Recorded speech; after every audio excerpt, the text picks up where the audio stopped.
Hello everyone and welcome to Imizizi Conversations. This is the month of April 2023. We are starting a new quarter. Before I introduce our theme for the quarter, let me introduce myself. My name is Yolisa Tshabalala and I am the co-founder and director at Imizizi.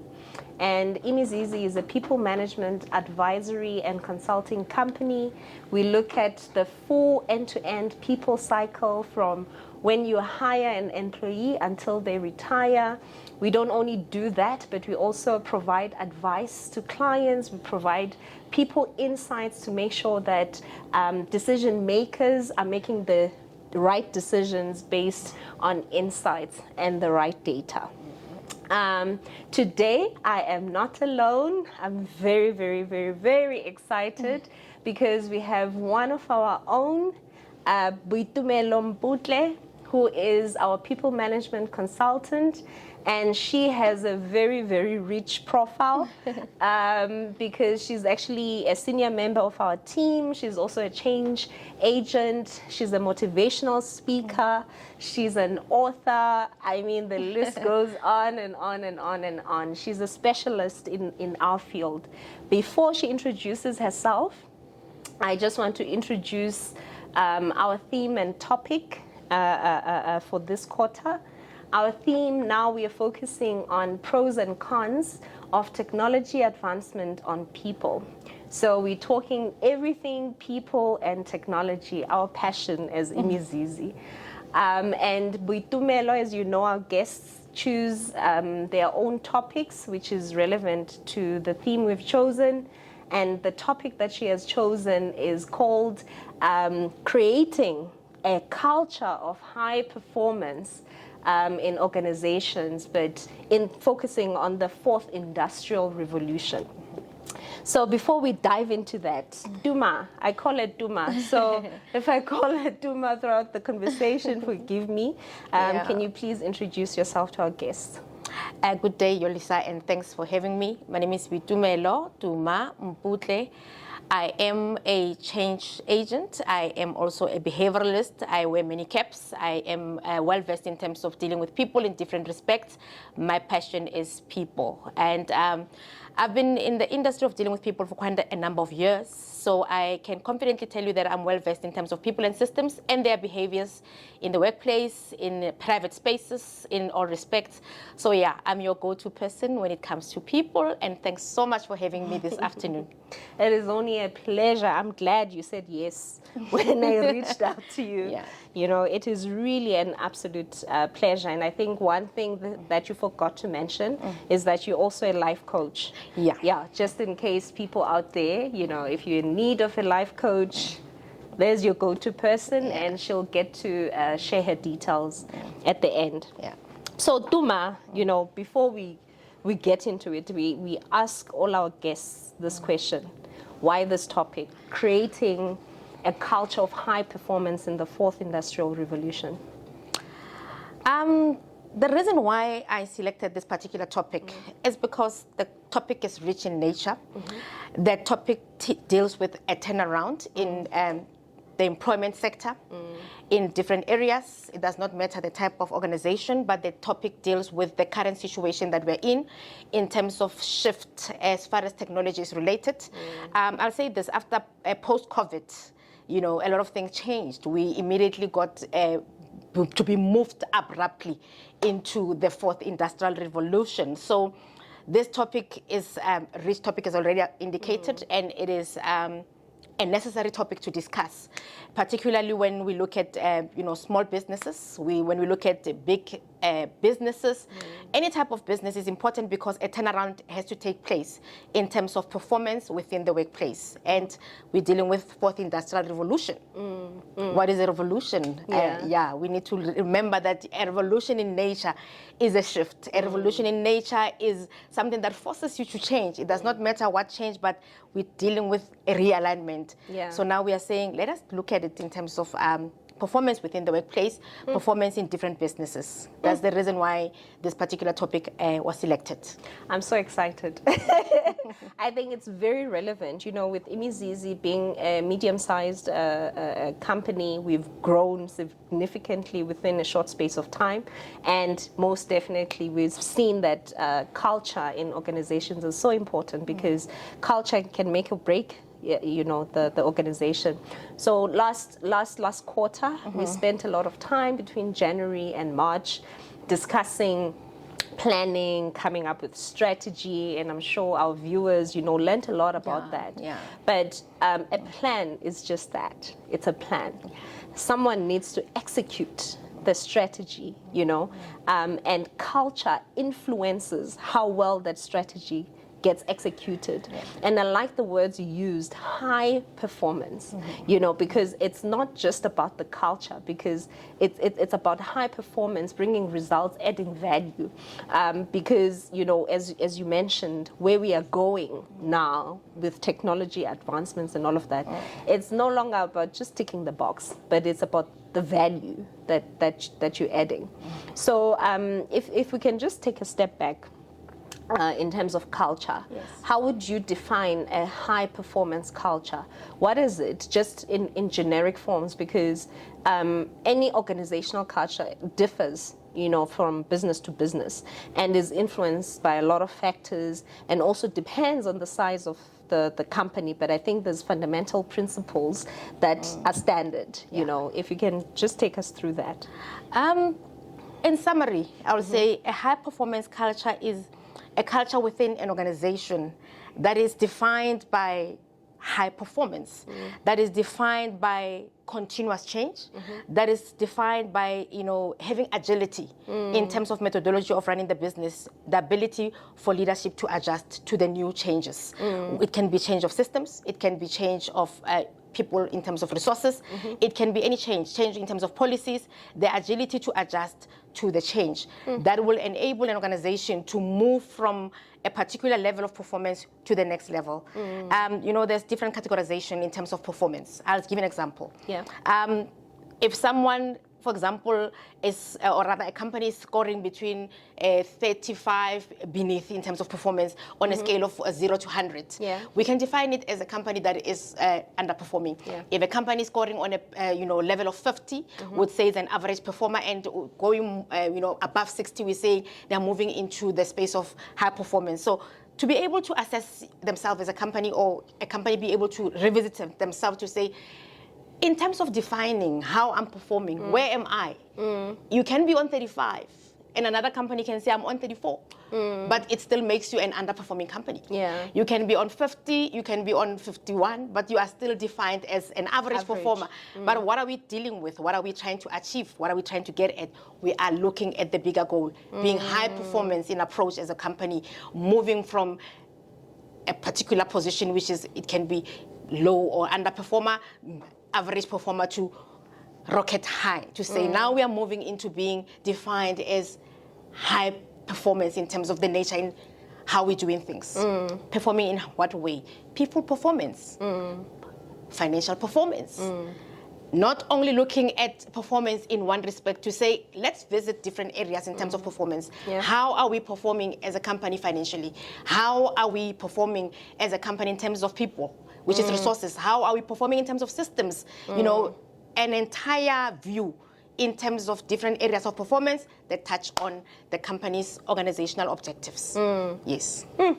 I feel like if you own a small business, you should get glued to your screen right now, because already I feel like there's a lot of depth. I want to double click on a lot of matters that you actually touched on. So you mentioned that you could look at performance from a financial perspective, from a people perspective, from a systems perspective as well. So from a people perspective, I just want to extract there. Yes.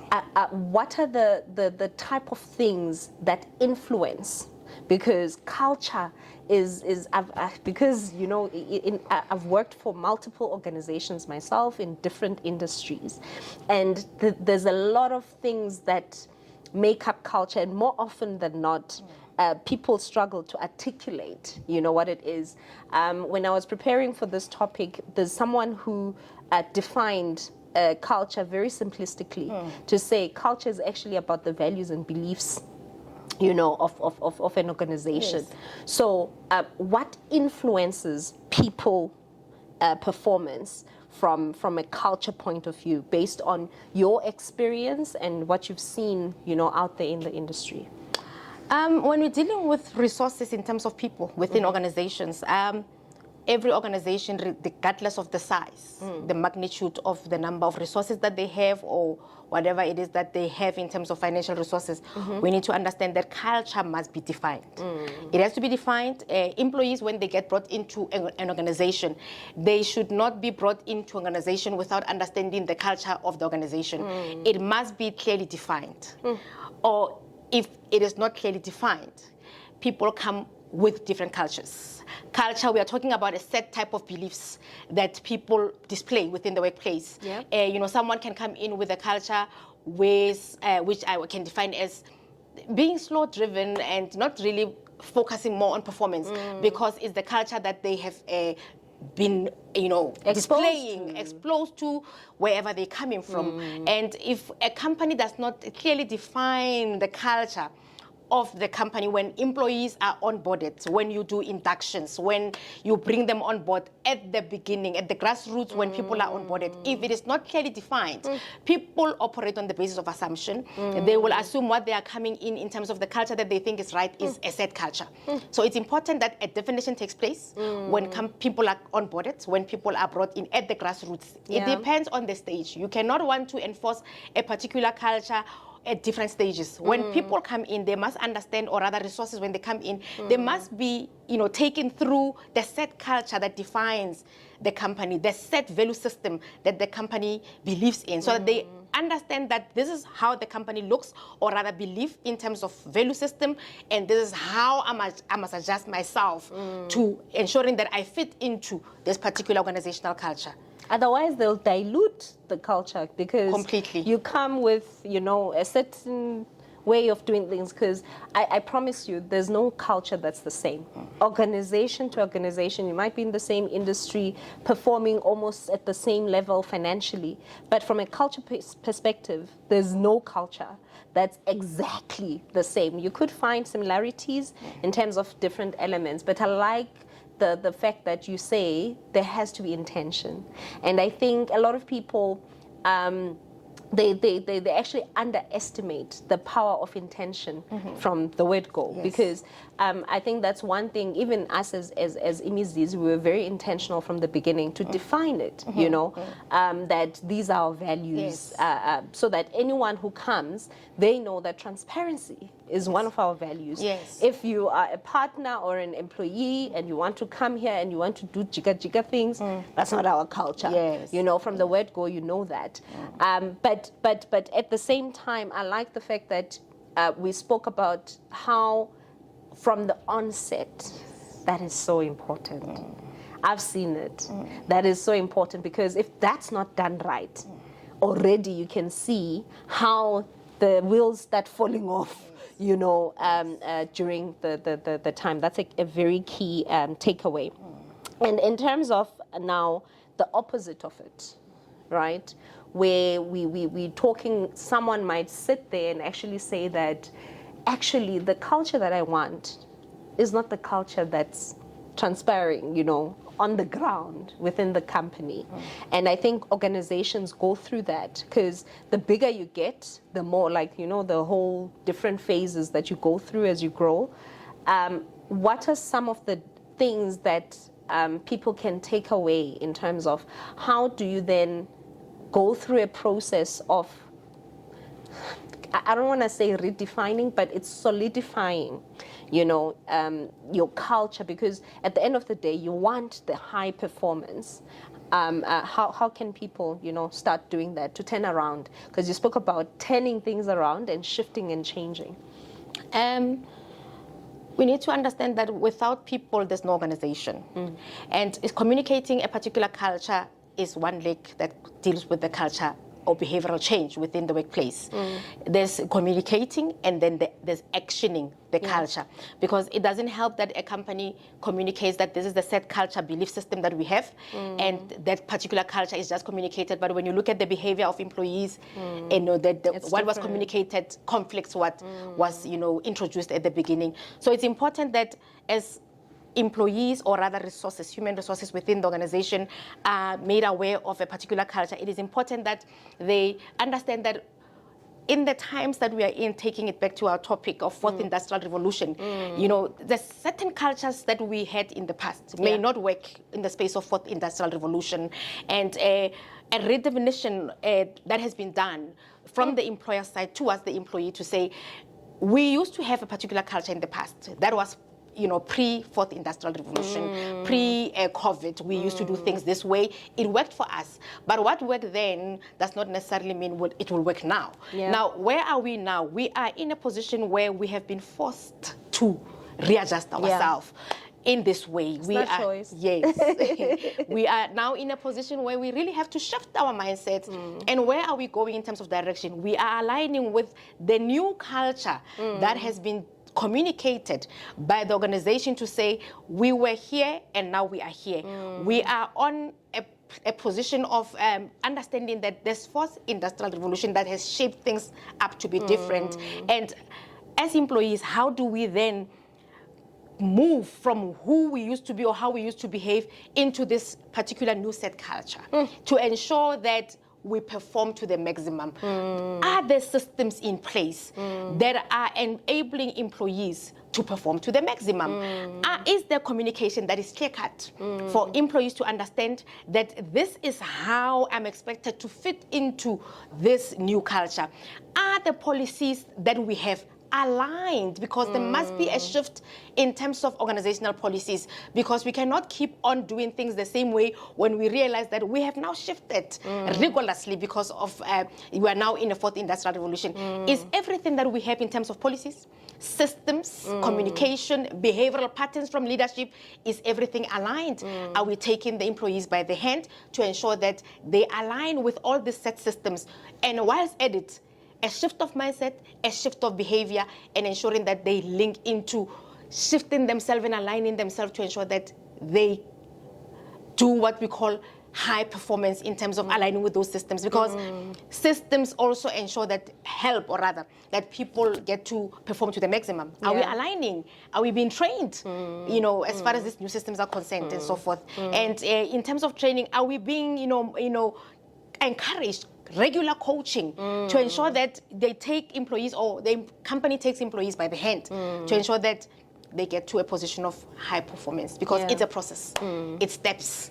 It is not automatic. Yeah. You mentioned something that, there's no organization without its people.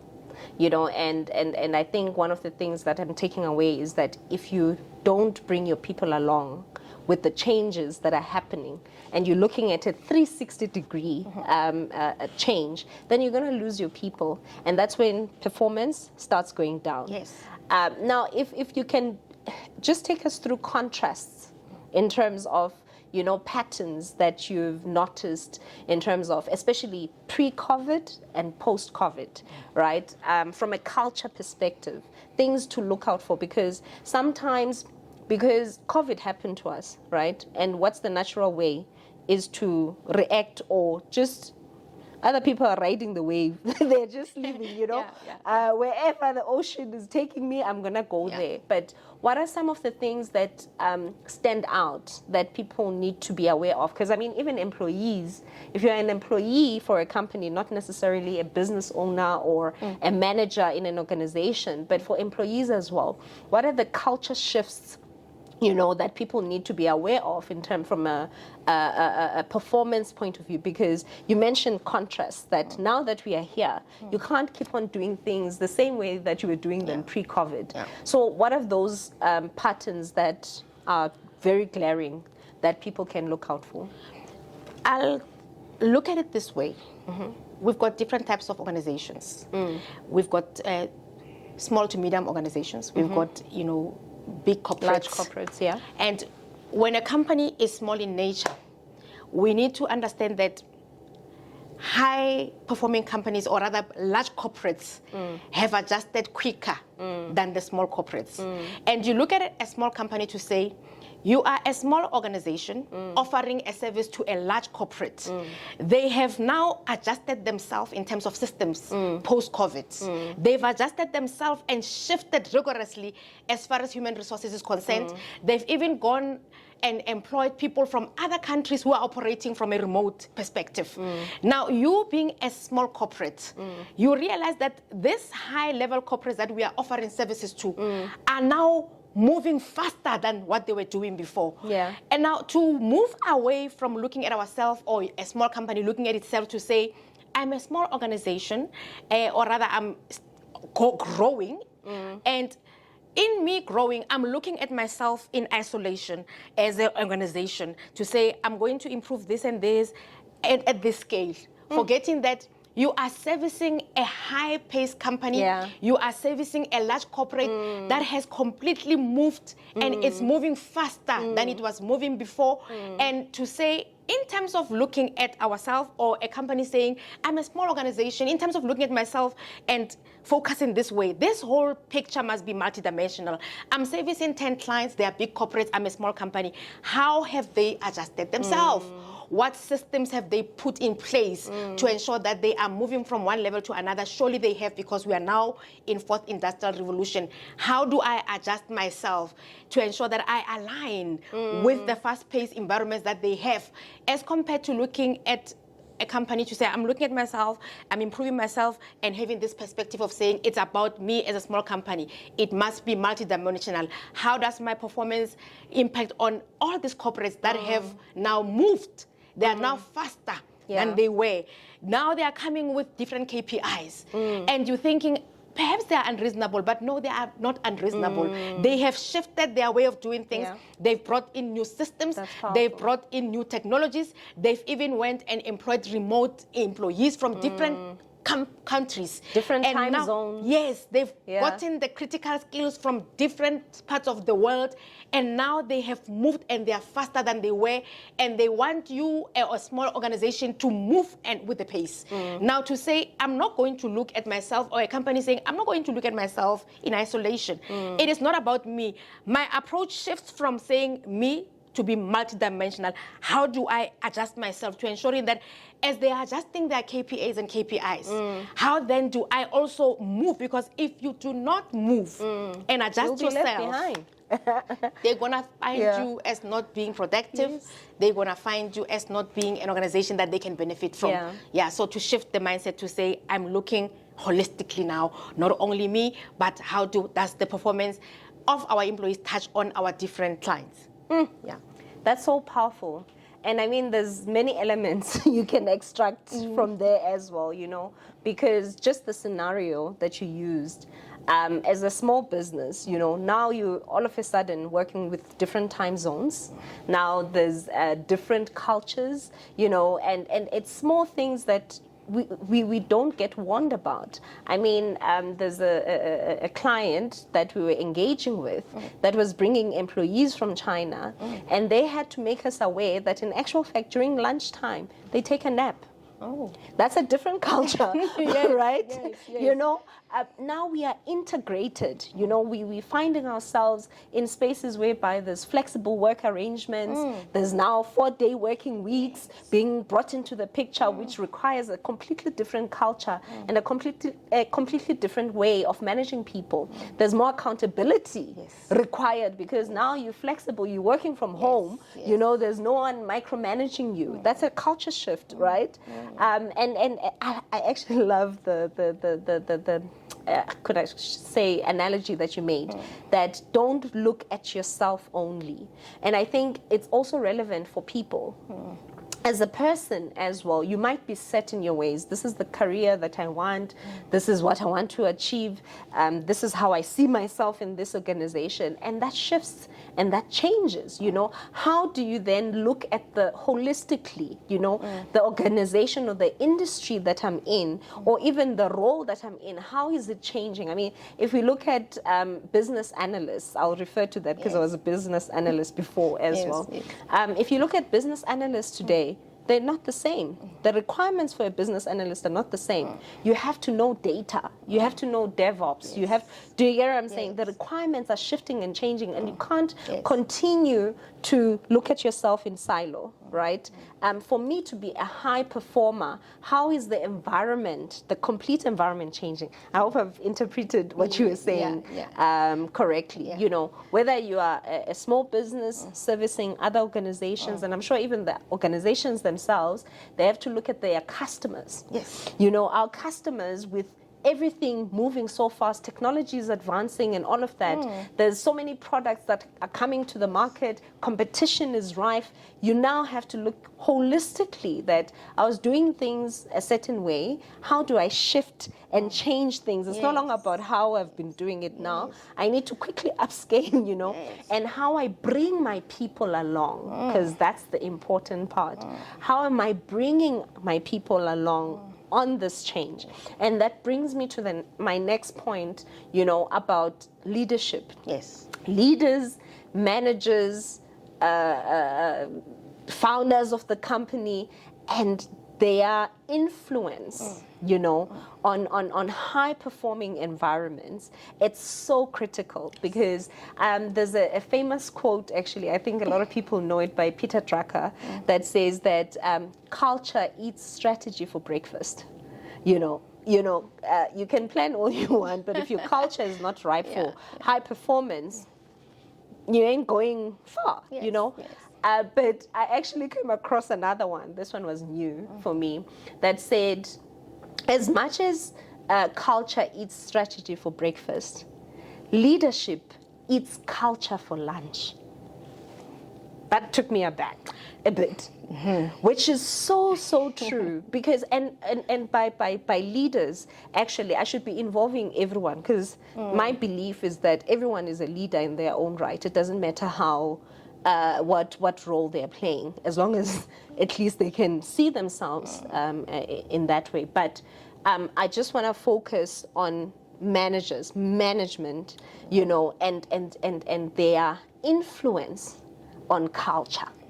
Because if you don't get that right, then you can get, because also organizations leave people, not necessarily, right? Yes. You could have a good culture and a bad manager, you know, and for someone, that's their reality. That bad manager is their reality. That's the culture that they're exposed to. So what's your take on that? That's a very valid point. Leadership is very critical in terms of how they implement change or behavior or performance within the work environment. You can have a good car, you can have a Ferrari, but if that same Ferrari, which is the latest model, does not have a battery, it will not move. You may have a great strategy, you may have the right systems, but if you do not have the right employees, you will continue functioning headed for failure. So it is important how leaders behave within the workplace. Everything starts with leadership. I'm speaking cascading down of organizational strategies. I'm speaking communication of organizational policies, performance, and general behavior in terms of value system and behavior within the workplace. If you want to study or rather assess the organization, I'm going to give a simple example. We can speak that organization have got a policy or have got different policies. But we can also say it has got clear-cut policies that are clearly defined. Good policies in place. But however, these policies, if you look at the behavior of employees, none of the employees are adhering to the policies. It's a good tool. Great policies that are crafted, but none is following the policies. It tells you that something went wrong from top down. It is good documents which are not utilized. Now we need to understand that policies are there for a reason. There are organizations that have got policies that are very rigid, even though they are aligned with labor relations, but you find sometimes they are very rigid. Some are more flexible because some organizations' key focus areas is performance. How you perform you need to find a way of doing it for as long as at the end of the month you show us this. Results. Yes, they are results driven. Some organizations are still backwards. They are managing the person as compared to the performance, the delivery. Yeah. Where were you? Why did you go to outside for 30 minutes? A person can be sitting here for 5 hours and doing nothing. Produce nothing. Yes. Yeah. And they're still backwards. Now, different approaches to say, what kind of leader do you have? Because you have those type of leaders who, in their approach or how they've had cult life, they're continuing with the same behavior even currently. And you realize that that kind of behavior is not bringing out the best in your resources, human resources. It's actually getting them to sit there and say, I'll just sit here and comply. But in terms of what you get out of them, output, you don't have anything that you get. You can't even, when you measure their performance, you realize that this person is not giving us much. This person is at this level, this person is not moving up. Because, performance is measurable. We need to continuously measure individual performance. We need to continuously measure team performance, and we need to also engage in organizational performance measurement. So it's important that leaders' mindsets are right and they are shifted, obviously, from the way things were done in the past and moving with the times as to where we are, fourth industrial revolution, to understand that things have changed. A revolution in nature is rigorous. It forces things to change. In other organizations, it has depicted them and declared them redundant because the nature of the services that they were offering are no longer relevant. In other environments, because it has touched on different organizations differently. In other organizations, shifts have to be done to adjust the way of doing things as far as systems are concerned. In other organizations, they only have to align perhaps their products because their products are no longer relevant. So it has touched on different organizations differently. And as far as this is concerned, we need to realize that we cannot work outside leadership. We need to understand that if leaders are not realigned in terms of mindset, to shift and understand that whatever behavioral patterns that they display gets cascaded down, whether it's communicated or not communicated. Because people sometimes engage in what we call observational learning. They look at how people behave. If my leader is not performing and the top leader is fine with it, so why should I bother? And some leaders are in such their mindset in such a way that they only allow you to do what you are hired to do. It's a small company, you are only employed to do payroll only. I'm just giving an example. And the person or rather the employee is there and then they're doing what they're employed to do. But you find certain leaders who are saying, I am 316 approach. I know that I've employed this resource for payroll, but what else does this person have? Because you'll find that the same person who's doing payroll, there's so many things that this person carries that you are not even aware of. That could There's so be much more value they can add. But how does that get drawn out of an employee? It's through leaders. It's through a leader. If a leader allows a person to come out and they allow a person to be innovative in nature, to be able to be involved in bringing new ideas, to be able to engage in the things that they may be thinking in their mind that can benefit the organization, to be able to have that free space to say, but I think that this can work this way. You start learning that actually we could actually be drawing a lot out of different employees. So it's all about leadership, and that can actually bring into the organization to say, we are maximizing from this same particular payroll specialist. We realize that this person is not only bringing the payroll component, this person actually is very good in reporting of other things, and because we have given them the opportunity to display that they actually have more than this, then they bring in that into the employment, and then it adds value to the department, and you find that things start shifting differently and performance just gets to escalate, go higher. It improves. So leadership is very important, and their minds have to be shifted. The mindset. Yeah, because leadership often wants to speak to lower levels, but they don't to themselves. I've been observing people who report to me because from time to time, a leader has to engage in looking at themselves and also analyzing those that report to that particular leader. Because you realize that a set type of behavioral pattern gets embedded to the people that report to this leader because they learn it from the leader. And you end up seeing it seems like a mirror. It's like the leader's looking at themselves to say, let me check myself. How am I bringing out the good in these people? How am I maximizing on my people who are reporting to me, the resources that are reporting to me? How do I bring out versions of themselves to ensure that this particular department or this particular organization performs to the maximum, as compared to only looking at that subordinates only. Yeah. Because oftentimes people complain, or other employees will say, but it's always about us.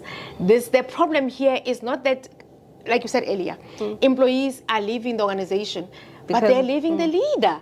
And the leader does not even see, because they are so, their mindset is channeled in such a way that they are used to looking at things one way. They're looking towards the employees and not looking towards themselves. Yeah. And that can be an issue that is a danger. A danger for the organization. Yeah.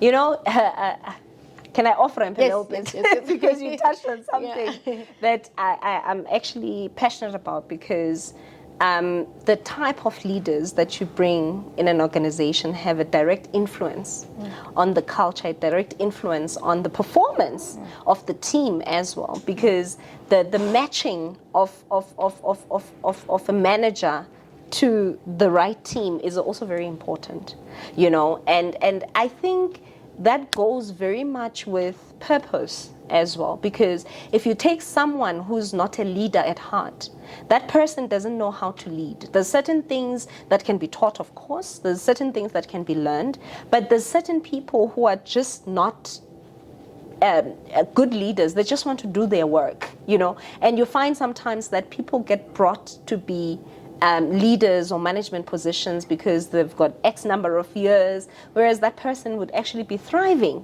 you know, as a specialist, working with no subordinates under themselves, you know, and organizations, I think it's about time whereby we really, like that mirror that you were talking about, it's for me, it boils down to purpose. What is the purpose of each individual?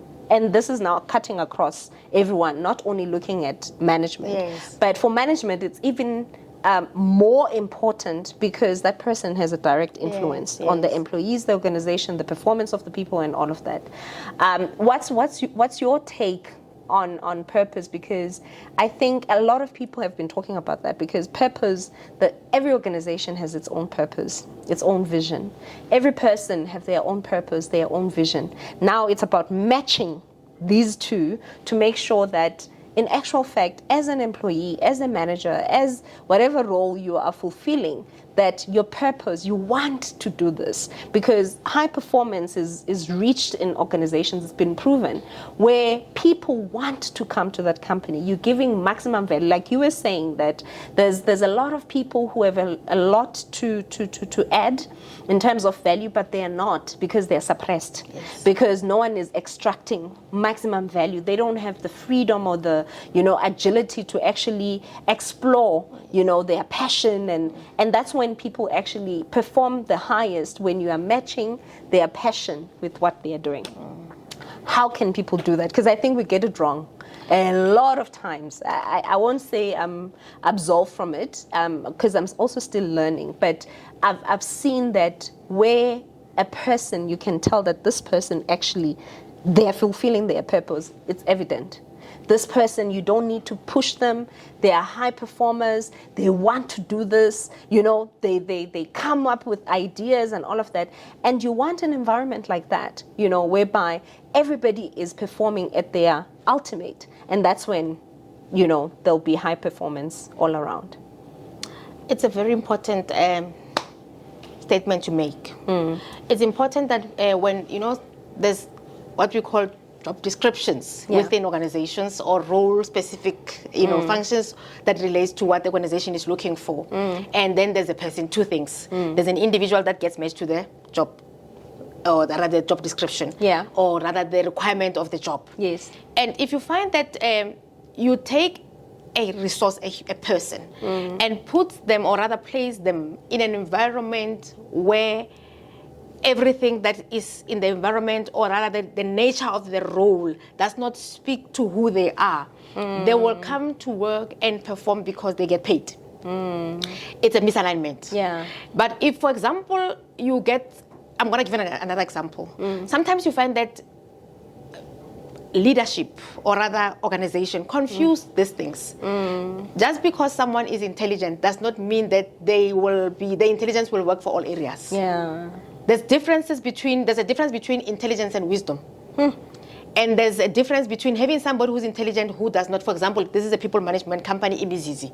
And you cannot be in a people management company if you don't love people. Yeah. Much as you can be intelligent, but if you are here and you don't love people with your intelligence, Wrong it's a environment. mismatch. Yeah. And then if you have somebody like that working with people, having to speak to clients, having to engage with people, you know for sure that you are headed for failure. Yeah. You know, even if, you know, sometimes when organizations engage in dealing with clients, relating a particular service, and they start engaging with a particular resource who's giving them maximum performance, who's giving them best value for their money, they start opening themselves up to say, but what else can we do with you? That's true. Yes, it depends on, but it's all about the heart. For example, Imizizi is a company that is a people management company. You understand that you need to bring in resources who love people, who do not find themselves in a position where they feel, I just want to work and do whatever it is that the system wants me to do. I don't want to deal with people. I don't want to talk to people. It means they're in the wrong place. Yes, you are intelligent. Yes, we understand that you've got wisdom. But perhaps that intelligence will work in another environment because this is a people-focused company. So we need to understand that the differences must be clearly depicted to say it is not only about intelligence. It is not only about wisdom. It is about where are you. These particular components or rather competencies that you have are good, but not for this place. That's why you'll find having a manager giving reference to say, Lesego was such, I'm giving an example of the name Lesego, was such a good employee. We really enjoyed how she was. She was giving us performance with the maximum. And then the same Lesego goes to another environment. And that they get to work with a different manager. And then you get to ask the manager, that particular manager, so how's Lesego? No, this person is not a good performer. And you start saying, but this person is not good. But forgetting that there's so many things that you need to look at. The manager that Lesego is reporting to, what kind of personality? Are they within their purpose? Perhaps they hate working with people, that manager. Perhaps they are impatient, they don't want people to come and engage, they just are not for people. And you've trusted Lesego to report to somebody who is not really for people. So you will not get the same feedback that a previous manager was giving. Somebody was maximizing and enjoying who this person is, and then here you've got a different manager who say, but no, this person is not that good. It is not about a person not being good. It's because somebody whose purpose is not aligned with the organization has got people reporting to them whose purpose is aligned with the company, but this person is closing them without intention. So we need to ensure that people must be meshed two positions and understanding the nature of the organization and separate all the things that I mentioned earlier. Is not only about intelligence. It is not only about qualification. It is not about experience only. It's also about what environment are you placed in, so that your purpose can come out and shine, and you can be able to see and say that, you know, I'm not getting one, because as an employee comes into an organization to work, you're not only hoping to get only what they are brought in to do. There's so many things that you can, always. Now, it depends on where a person is. You can have a person who has got a lot, but the nature or the structure of the organization does not allow you to see that actually there's more. And you find out maybe or maybe later when the person leaves, when other people are saying, but this person, and you get surprised, or how is it that I never knew that this person is more than finance, it's not more than payroll, it's more than this and this and that. They actually could have done this, but it's not because the person chose not to do that. It is their purpose, they love what they're doing, but the nature of the environment closed them. You did not see who they were. You only saw the payroll specialist only. That's what you wanted. You only got what you allowed them to be. But in another environment where they are given an opportunity to display who they are, then you get to see that there's actually more. They thrive, and you see that, oh, this person is within the purpose that they are called to be. They actually are aligned with where they are, and you get the maximum out of them. Duma, I'm drawing a lot from this. You see why? Like I'm really in the same space, but there's so much more, because I'm reflecting as well as I'm sitting here, because as a leader at Imizizi, I also need to reflect every information that I get. I need to go back and say, of the people that we have. You know, how have we structured our environment? How's our culture? How's the environment? Is it conducive? Is everyone performing, you know, at their utmost level of performance, you know? And that is so important, not only at hiring stage, but also as people are in the environment. Yes. You know, I just want to now dive into the fourth industrial revolution bit, you know, which speaks to artificial intelligence, Internet of Things, big data, you know, and I think it's something that is very, very good. It's coming at a fast pace, and I think the likes of ChatGPT, you know, has recently just boomed, you know, in the last few months.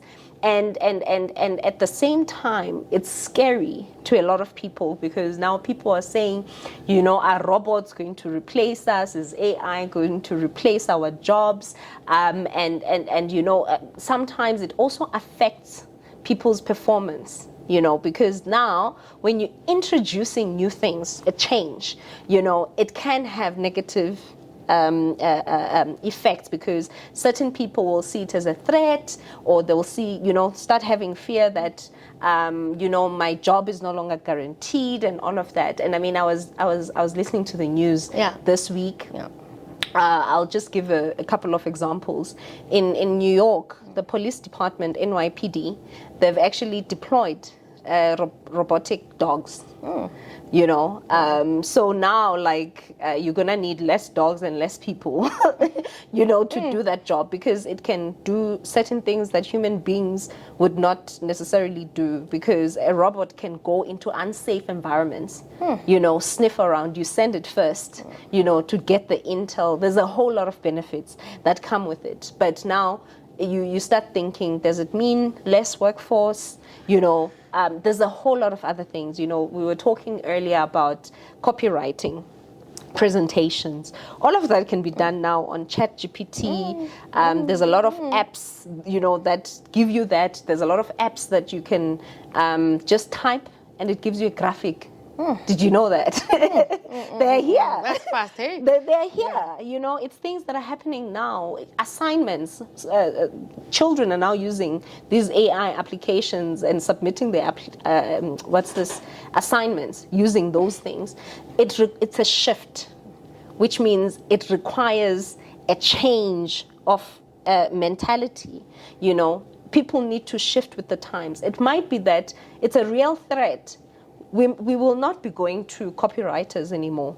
Like, there's a lot of things that I've done, you know, on ChatGPT, whereas I would have paid for the service. It's a real threat, you know. But now people need to start thinking, shifting their minds as to everything is changing, but what else? Because also the stats are saying that there'll be shortages of jobs, because the jobs of the future are different to what's required now, and people are not evolving fast enough to align themselves with the requirements of the future, right? Because the minor things or the administrative things that could be done are done at a click of a button, but in the future more will be required. And those are the things, like you said earlier on, those are the things that influence culture, because as a small business owner or as an employee even, I might be looking only at myself, but I need to look at the bigger picture.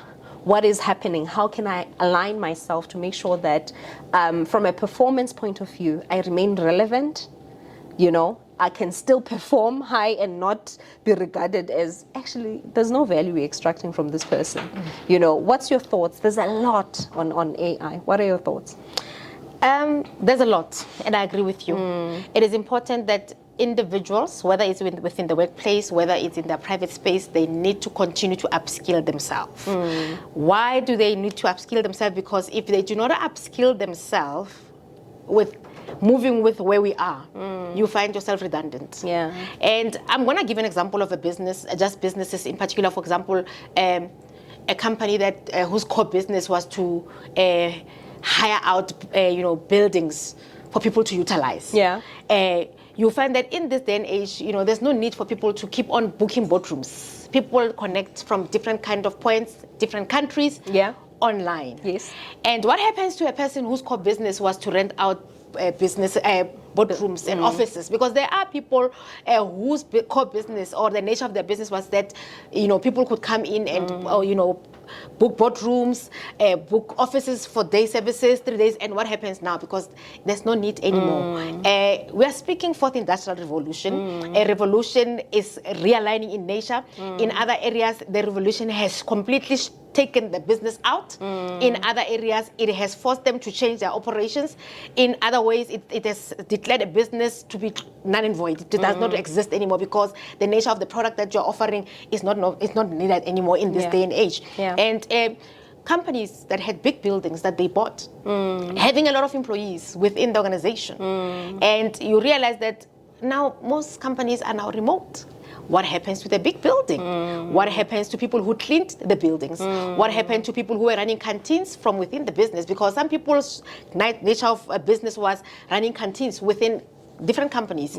But people are not in the offices anymore. What happens to your business? That's why I'm saying with fourth industrial revolution, this revolution has touched on different companies differently. Other companies have been phased out completely on the basis of revolution, the fourth industrial revolution. Other organizations have been forced to say, let us change our strategy completely, have a complete turnaround to say, we actually have to go back to the drawing board. Our nature or the nature of our business is no longer needed. What do? We are now changing the strategy in totality. So it is it's something that it has scared a lot of people. Some are embracing it because they've seen ahead that people are different. Some people think ahead. Some people project ahead. Some people only operate on the basis of where they are. And that's the reason why this change that is continuously taking place is touching on individuals differently. And some people always do this. I call it, it's without intention. Someone looking at this change that is happening to say, let me focus on myself in terms of how I can change myself and adjust to fourth industrial revolution and the changes that I'm seeing around technology in the workplace, at home. Let me adjust myself in terms of what I'm going to do next or where I'm going. But for a person to engage in change, you cannot change or rather engage in change or analyze yourself on the basis of where you're going only. One needs to be able to go back to say, a shift is required. I'm dealing with an individual, which is myself. I need to reposition my mindset in this way. A shift is taking place right now, whether I like it or whether I do not like it. It's a change that I cannot choose not to adjust to. This is how I used to do things in the past. In the past 3 years, this is how things were. I was doing things in my workplace. This is how I was operating. And where am I now? We are talking about how you used to do things in the past, where you are now, and also planning ahead to say, going forward, how do I now adjust myself in terms of this change that is moving at such a fast pace? How do I adjust myself? I was fine with doing things the way I was doing them in the past.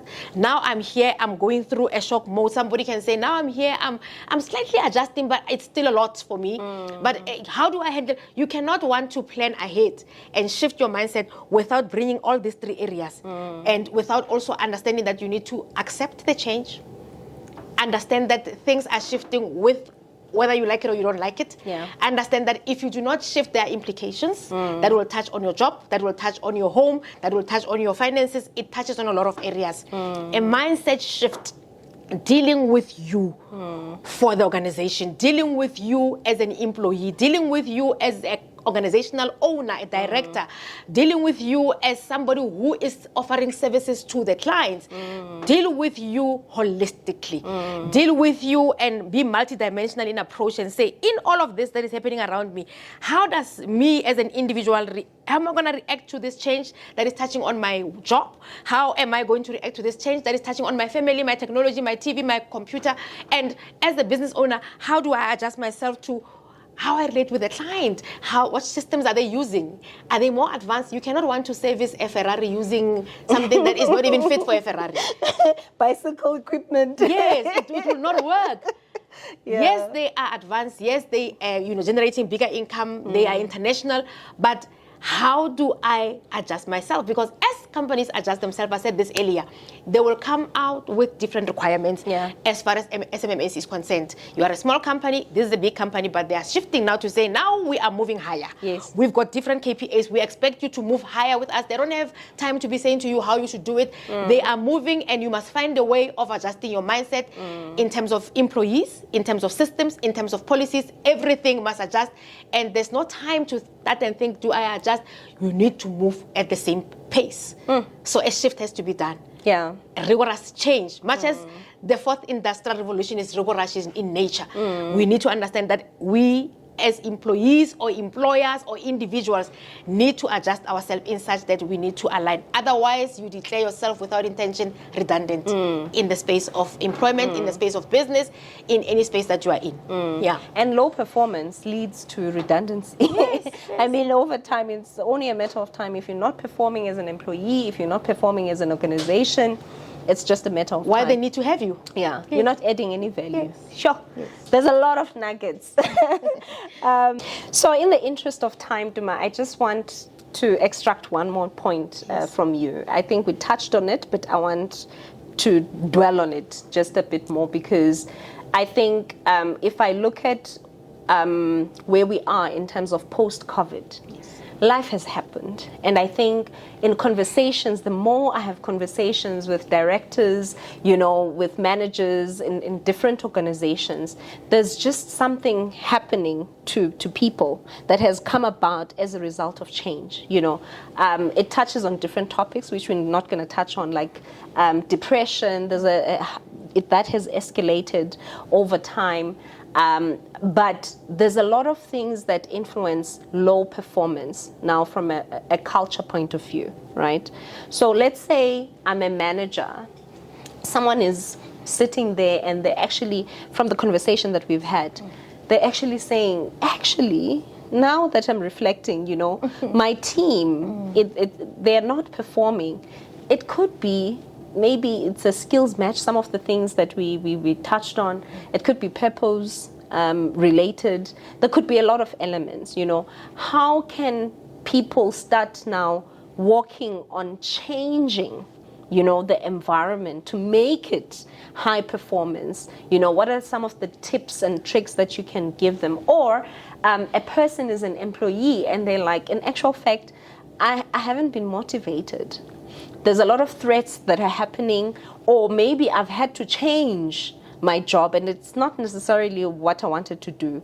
But because the change is forced upon me, I had to redirect, you know, and focus on something else, because what I was doing and what I was passionate on is redundant, you know. How can that person start taking steps to, you know, work towards being a high performer? As far as high performance is concerned, every job is specific to an individual. Much as we can maximize on a particular person or resource to ensure that they do more than what they're employed to do, at the end of the day, there are particular set KPIs, particular set KPIs that are relevant to a particular job, which are obviously, you know, aligned with what they're supposed to do as far as their role is concerned. And when somebody's job, or rather a particular job, because two things that we need to look at. One, we need to understand that when somebody is employed on a particular position, there's a position, it's a box, it's a structural issue, and there's a person who fits into a particular position. Two things that are separate. Even if a particular person leaves, that role remains. So the position is not the person. We need to teach people to understand that there's two things, because at least they end up being personal. At least they end up thinking, I'm being targeted, they want to take me out. Yes, there's fourth industrial revolution. Other people are continuing with business as usual, but I'm now doing less than what I used to do. Maybe they want to shift me, they want to take me out. I'm not energized.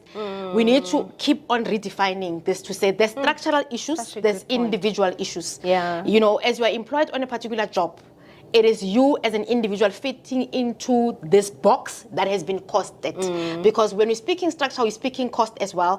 For every structure in every organization, cost must be applied to the overall departmental structure, to the position, the boxes, and the overall organizational structure. So for every organization, structure of the organization in totality must be costed, and departmental structures. And people to see themselves to say, I as an individual fit into this box. When that is done, because every box have got a job description. Now when that job as far as fourth industrial revolution is concerned, starts now being phased out because there's a system that is replacing what that person is doing. A person is now able to see that it is not about me, because that's what brings in depression. That's true. The employer is not trying to phase me out. The issue is this particular job has been replaced by a machine. And therefore, what I used to do is less than what I used to do. It means I'm not maximized, or I'm not performing to the maximum, because I'm not given a full scope of what I used to do. Yeah. What else can the employer bring into ensuring that this person performs, and they are given more to, enlarge their scope, to capacitate their function, not the person, the function, job function, to ensure that they are able to work and have something to do that will benefit the organization. Because if we do not separate those things, people start being personal, thinking that it is about, it's about me. And yet it's not about you. Yeah. It is a person in a structure. And now we are dealing with cost. This position is redundant. It's not that we are trying to take this person. We are not being personal. The machine has replaced this box, and this box costs 500,000. If we are going to retain a resource in this box that costs 500,000 because we are keeping them, it means the organization will underperform, because this role is not relevant to the strategy. So we need to separate those issues, and not that we do it as leadership, outline it to employees, to make them understand that those things are separate. It is not personal. It's about ensuring that the person fits into the strategy. And if that box does not fit into the new structure and the strategy that has been forced by the fourth industrial revolution, we need to reshape things. Where else can we place this person? Because now the people become placed in what we call an employee pool. Their skills are no longer relevant for what the strategy is looking like currently. So what else can we use this particular individual? Where else? Because being in a pool means we are now looking at resources that we have as an organization, whether big or small, to say, yes, we do not have these positions anymore, because the nature of the services that we offer now, as on the base of fourth industrial revolution, we do not need this and this and this as far as positions are concerned. What else? What competencies, what skills that this particular individual has, how can we upskill them, or what can we use that they have already to shift them into a different position? And can I just add, Duma, because I think a lot of times people rely on the managers or the organization telling me what else. And I think a shift needs to happen whereby a person needs to reflect on themselves. What is it that I'm passionate about? What is it that is still relevant? What competences do I have that could still be relevant on something else? Or maybe I'm a people's person, maybe there's a different role that I could thrive in, not necessarily on the skills or qualifications that I came with, but different. But you know yourself best. And I think a lot of the times people then get into depression mode, they sulk, they no longer have the confidence on themselves because they're only looking at it in one way. But the other way, I like that point, that it's not personal sometimes. It's not about you, but it's a structure thing. It's the change, it's brought about by the change. So what is it that you need to do in order to shift yourself? You can actually still perform at a high rate, but doing something else, something different. But the change is here, and you need to do something about it. Of course. Sorry, I cut you off as you were flowing. But is there anything else that you want to mention in terms of another point that people need to be mindful of if they are in a state whereby they're struggling to perform at their maximum? I'll touch on it two ways. I'll touch on organizations and individuals to close it. To say the fourth industrial revolution has brought about changes in terms of operations of businesses. Some operations, or rather some companies, they are now hybrid. They are applying hybrid model in terms of how they function. Some, are still, operating in a way where they want people to be based in the office full time. Some, are full remote. Now, to say, as far as organizations are concerned, whether big or small, has the organization revisited their policies? Because the policies that they had pre-COVID were such that they were allowing people, or they were crafted in such a way that it spoke to people working from the office. And policy issue is governance issues. Because in an instance where the employee contravenes the policy, or acts or behaves untoward, you then start speaking to them on the basis of what the contravention as far as the policy is concerned. Yeah. Has organizations revisited their policies to align with this approach or methodologies that they are applying in terms of how they function? Some organizations are now applying only hybrids, but you'll say, did you align your policies? Your policies. And align them with a hybrid model. Some are applying both models, and I'll say, did you align with your policies? Because in an instance where the employee says tomorrow that I decide I'm not going to come to the office. I choose not to because I can function. You need to have a policy that will govern. And this is what we're speaking about when we're saying culture, because policies also inform culture. So we need to revisit, or organizations rather need to revisit how they operate as far as fourth industrial revolution is concerned, to see, are our systems aligned with the way things are happening now? Are our policies aligned? And is this communicated to employees? And not only are we communicating it, are we acting it out ourselves? This kind of set value system that we're communicating, are we as leaders within the organization displaying this kind of culture? Are we saying that we want performance, high performance, yet our behaviors is speaking a different language? And when we're speaking high performance, do we clearly define? Because some organizations, I'll give you an example, they only manage performance when somebody's starting to not to perform. But you realize that this person is not performing. You are not holding them, but you only waited until maybe some of them do performance twice a year, some do 3 times. Companies operate differently. When do you communicate? We are now here, a person is depressed. You've been seeing that this person is not behaving the same way as far as performance is concerned. And you've been quiet, you've been subtly demanding.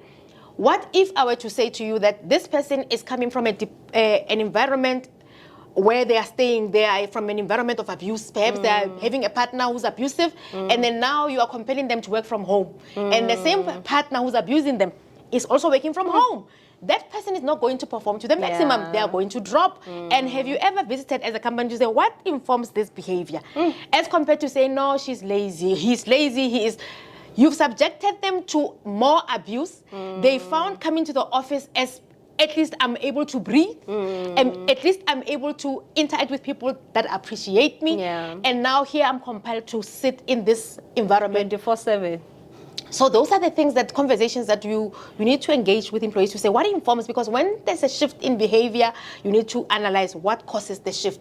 Focus not only on the reaction, but what are the causation issues? Because to every action, something informs it. No one can just act out of nothing or in isolation. Something informs or prompts or triggers that particular behavior. So we need to understand that in environments, whether it's home, workplace, we need to ensure that whatever it is that we are driving, you're saying we're going to this direction, you are showing employees as an organization, as leadership, to say, I want us to go to Zerast. I'm giving an example. But there's too many ways to go to Zerast. Did we ever talk about that? We're going to Zerast, but the how part. Some people prefer freeway and they're going to arrive quicker. Some people prefer going around and avoiding the toll gates. Yet or enjoying the scenery. Yet the possibilities of their tires be damaged on the way is high. So those are the things that you engage with a person to say, listen, we are going this way, but let us sit down and show you and display to you how. And after speaking to it, you need to also display it. And then align with the policies that we have shifted that are now in synchrony with fourth industrial revolution. Wow. I hope everyone, is walking away, I'm sure without a doubt, in actual fact, with a lot of nuggets. Ladies and gentlemen, our guest for today is Boitumelo Mputle. Duma, how can people get a hold of you? Those who are, so intrigued, because I did mention that you are an author of a book, and at the same time, you are a life coach. As far as getting in touch with me, because I do offer services through Imizizi. I'm a people management consultant for Imizizi, and we are people focused. So it is through Imizizi. If any organization wants to get in touch with Imizizi for our services, because the services that I offer in this perspective is for Imizizi. So it is through Imizizi that you'll contact us. And the only way to get my book, obviously, because I'm an individual author, there's where we can talk to me directly about the book. But as far as other services are concerned that we spoke about, it's through our organization here, being Imizizi, where we offer people management consultancy services. Thank you. Thank you. Thank you so much for joining us, everyone. Until we meet again next time. Cheers. Bye-bye.